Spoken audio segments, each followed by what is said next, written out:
bon ko wala tu hindo wala to kala ijija ifumuso ifuje kala to wala muso ni nyayo pesa allo adulo herelity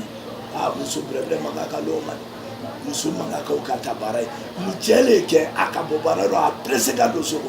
pesa wato muso brebe musuranye awato asura aka nyabe abara benji ani so adiakro wallahi muso ni ka obraji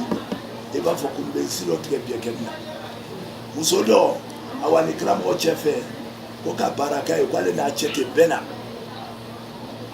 afọ kwa na chete bena kram o chapa ma ko mangole ko mena na si sebe gadima ko inshallah ini chebe na be me nyami nyini fe ni che na wati ka se ijija ye nasilikita voilà la kamu ma kafe ko e nasilikita ikana rabufa ma kaba le donc krambo che ko dole ko musofe ibrahima bon kana ke oro chena watika se ale jikulada ate jira bo cheka mi faira a chebe kuma ate kuma chefe cheka mi faira be burka oke dan flale keleka ele da mi kuru ni le da kile jija o mafo ko ele kana o bomba fu kata ka chebu le da fe ko tu le da ela se ka mo chere ba ko ba aka mi faira a burka oke ese muso ta fe ka ile black man ese naka kuma ale ninga o benachi ka dora kana go jache fu katini akase ko kwa fokra mo tena ko be ki na sini kina na sini da ba na sika ile ko na ko verma abranje kuna ko mbrasara le no ko ambra chakati kramo jaba ba ko man na sika gadima ki damina ida fie bese cheka kuma ile public lo cheka mangana sinka kile bese ka jaje ko idale ti manguya wala ki damina ko le ti manguya ko don ni ka continuer ko inshallah ko initiate kele do nanga fo waye subhanahu mara akwa sha ko gada abita fo kemero wallahi do amela kumara sunya ka kuma daya inshallah ko yasha wati bere amela fere do ko ne ya fe ka kuno fo ni di boyma la dili mi ko fe ko mi sumaro ba se alo tala ka karuba mi ne ba na karuba mi ni ami se ka don fire on oui comme ça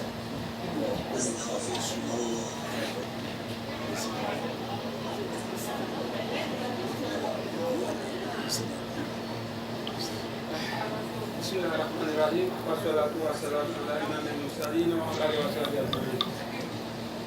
مدعوكم من المعنى من الله كامل الرسول تبارك الله على كامل الرسول تبارك الله على نعمل نوك سامنوك كان زبارك الله ما تبارك الله على كان كوما فتلا يدشيا تلا ما كوما لا يبارا لكما ولا كوما نبارا anga ba kuma men do abonye ka men lu sangu ka anzi baraka la ma ko Allah ala ka men dani on ka la ka de don men la kuma jabu ka o de ande musole muso ko muso kula ko ya tamane ko so imma mode wa ko muso men jayi de ko ti ta fu kunni mode ya fu ko muso men ko la fa bu mena ko fa bu kan ko ti ya fu da muso men do go ya fu ngo ko muso men ko we wa bu lo ay ta fu kunni ya bla la ko so ti da na ma do lo muso do ya fu ko muso men ko adina kan ala ko lu wa so lo awa la ko lu kala so wala do ta fu kunni ti da ko di lo sallallahu alaihi wa sallam so ade ka bizati dini tarbaki ya ta ko dina dogo ni membe kata tro muso men nawi menda di ala dina ko kasawati yawle fu ali binira la kan di ko dina sawati mo doli ko ba to Allah ala kan ka fu je kan ko dina sawati mo doli ko ba to Allah ala kan ba o ko do ne le ka to wa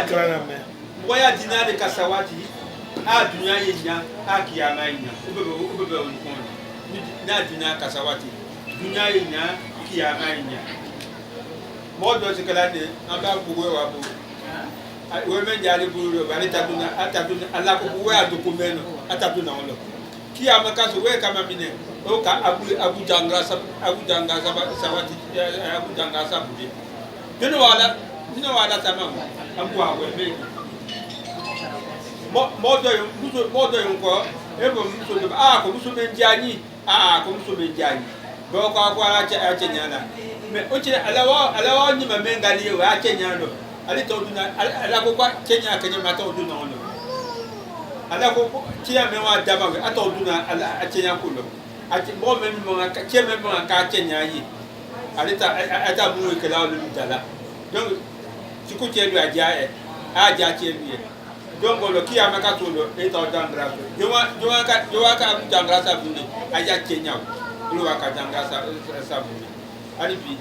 quand on trouve la jedima abeda fadi ka mo mena kala dina dubu kale kala sha kala kan andi an gawli do ko ba to Allah ala ko parce sungale wasidine ga ko ani daso ko manne abadun wasa abebe doma ala de la mena ala men nulu sa amu ala men nulu sa amu sungale wasidine sunga yakre musanta mena itamena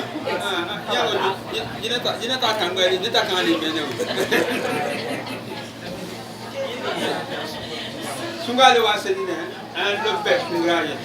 sharu bi khair wal baraka ay kumara mi sharu bi khair wal baraka ka hela kalo ani baraka kalo ani treti kalo le bo wasedine ambaka ko dualo ko ka treti wase Shama luta alabatu treti watu kule wasinine ali bi angara melu kamna ko ba to Allahu ala kan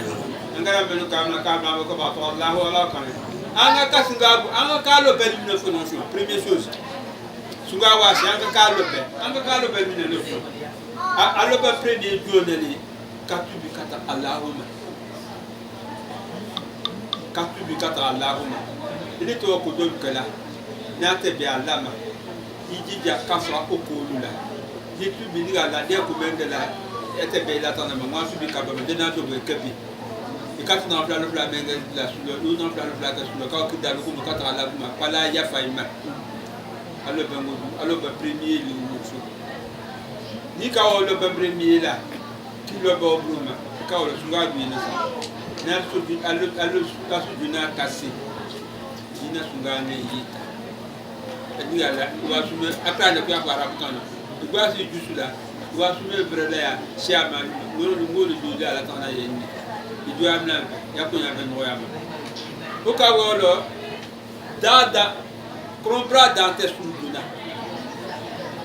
ka ko adomi toye o dante suluri ele mo ele ko ko wasundo wa ele dala mo ka sale ka mo suro duoma ite sunole ele momo ele wa ko sundo alla ko kunyaka ko menji ile on le fela fonje wana sinangolo ko entre dati abebe o bolaka ele suba na fiede ka alla ko kana ko menji ile suba na fiede ka ite sunole o ti to ko gba na ba o sundo ba ta kine ele momo ko sunga wasi ile ko sundo na alla ko menji ka ke finya fo ya diye ika meme diameno ale ta dollar mo kata onya fo ika me diameno e ta dollar ma ka onya fo kuno lila ni nyata tuno ngolo ko ni yiko bramna bra ali tuno mo tekine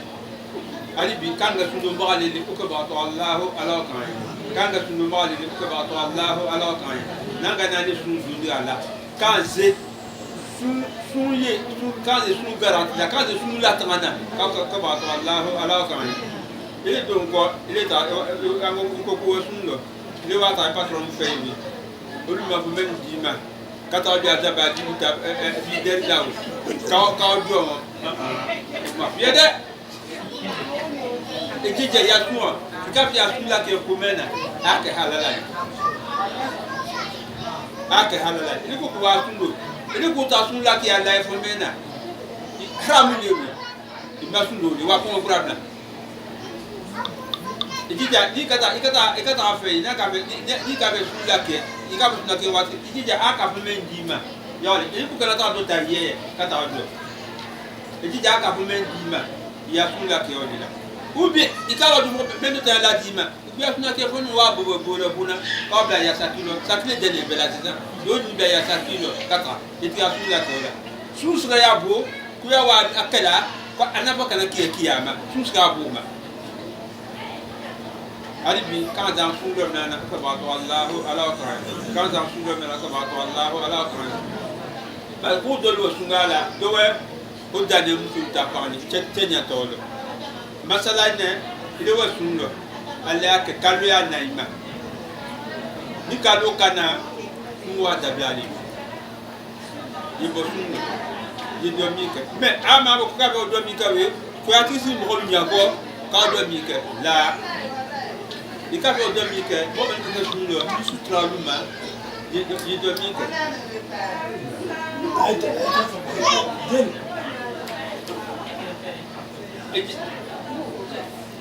ako ba isabe ko Vai saber. de ka ka lo de ka pa do mi ke ni do mi ke dialo isutra mo ben ko sunu lo ye sutra ma ki ya do mi ke ka do su do mi drade mais ne sunu lo wi ate do ka lo bol mangi do ki do mi la a hetaji do mi fe obo mo lo do ki le do mi la ala wo sunu lo a ni hetaji ka ta do mi ma ba o hetaji me wi le me do mi la le wa kisabuli ka la so ba ika be do mi ko lo ye sutra ya do mi ke ka bo diale ni ala kana ke ni ala kana of moment de wa ati surowi na le mu kaloli no kana tre no katre ka pom faje sinya faje sima simba sundu ni sima kiba sundu ni se na katre si fion ko suna faje si wa wela dongolo sundo kama so awatre ni sundo ati wa timi kama so fiasi sunka awatre ni sundo ati wa timi ko ka te sundo ko ki do ko diablo sundo ngolo bam so ta fa ko ni angana le sundo anjija anya sundo la tan ko sobe anya sundo la tan ko sobe sundo la tan ko bele alla ko ngana ko ke ichebonda alla ko ya ko imadula ali le masu ko bola subhanallahi walhamdulillah wala ilaha illallah wallahu akbar a ni yaga ka kijija kawlo kama so na dongila bal ka dongi bo jamelo tire o dusi mais na la ko kapo a ote do kungo duna na do ka ko bakisha wa dongila e ka oju a ata ala la liye mais na la ko subhanallahi ko mamelu kapo sana o wa so bola kallo o ba olu duna fa yamba katimi dongila ba do dongika olu duna fa yamba katimi dongila ba do dongika alhamdulillah ko lu washi asna fo be wa ka afendati ni ko lu ali ka be ali temelo ni ka lu daka yo awo ko la ka isi ye grana on dola dingo so ya bla ya bankila bangi flale dunya bangi wa dana kiyamata wa dana kiyamata le bangi me garanti nous tata do jita do bonta sunya kiyamata bangi ni adu krani donc ka we bla ka fon bla kiyamata bangi la o krani de ka bo ku ya sira de katimi ali ka to tamana ile tamana wa subhanallahi walhamdulillah wala ilaha illallah wallahu akbar o tan bla ya bangi la ya sira o ko ma ko mo ta sira wo lo ni sira to lo to ni shaga da men ka no takine o sira bo tali adu na fa boli ko ma anya tali la ya andale bla la kotila est-ce que tu n'as pas vu tout ça comment kalowa sa comment joli bla la tabangila ni ta sila ma anga gumme zo an baraka ta zo anga alhamdulillah ngo kala tala wa sha bi de alhamdulillah ngo do waso an ta sila ma men kita zikila kisi bona da blala alhamdulillah ko wa do ne blala ta bangila wa ka ro nya do ne ke ka blala ta bangila mo mi ta sala makalila wa do ali bi kama di trasila de ma kashi ma bla ala ta bangila o ka ba to Allah ala ta kashi ma bla ala ta bangila ka ba to Allah ala ta ba do ko wa yon ko ni anga ka gumbe zola ile wa gumbe zo ka awa sa bi bulo kasi ijija ya ta ja ala jiraw ijija ya ba na wa sa ni kingi bulo ijija ala jiraw ijija ka ba o le bi blali nya kiyama men do na nya nga o bukala anga o bukala wa we ni kiyama an ta ala le tala ni ka le soyi o ni fo men deba yi to ta mo lo kiyama fata yo sayata yo helali wati bebe mais ande o ka lo benke ano pendela ba ambe be yanne ambe be abe anga fe boya la mema we shema ba mo le kata ko duwa ola jam be be yanne ba anga fe boya ala duya si jadro ba mo ta ko ta dreme no ba ni wo ka boya kata kiyama yala am ko so ma ta silama la wa do ni wa nu tra so le ma ka shema ba bla olila ani tra so ma ka cho ma bla olila kama ni ka fe boya la mema rifqa ul masjid Nabi sallallahu alaihi wasallam ko rifqa ul masjid salasatu asya al mal wal ahl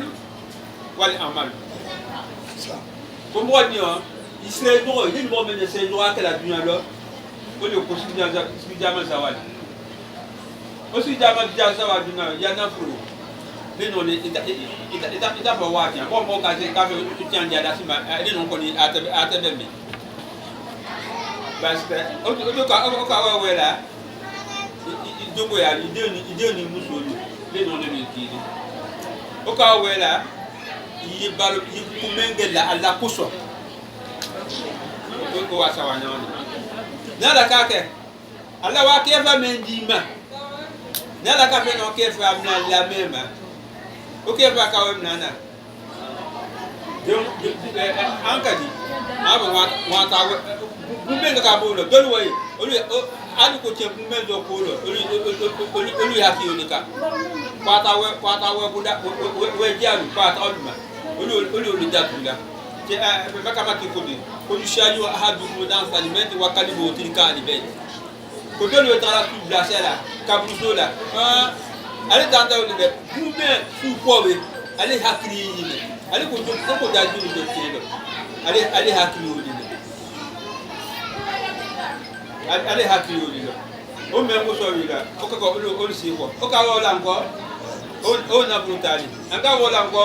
melu wa ti blasha wi idengo imuso melu bi adie o to tena ko ane la nga fe u bi ane la ma bla la o te no ko olu bebe ta kasi ko no bi kasi ko donc il doit te ikire ikire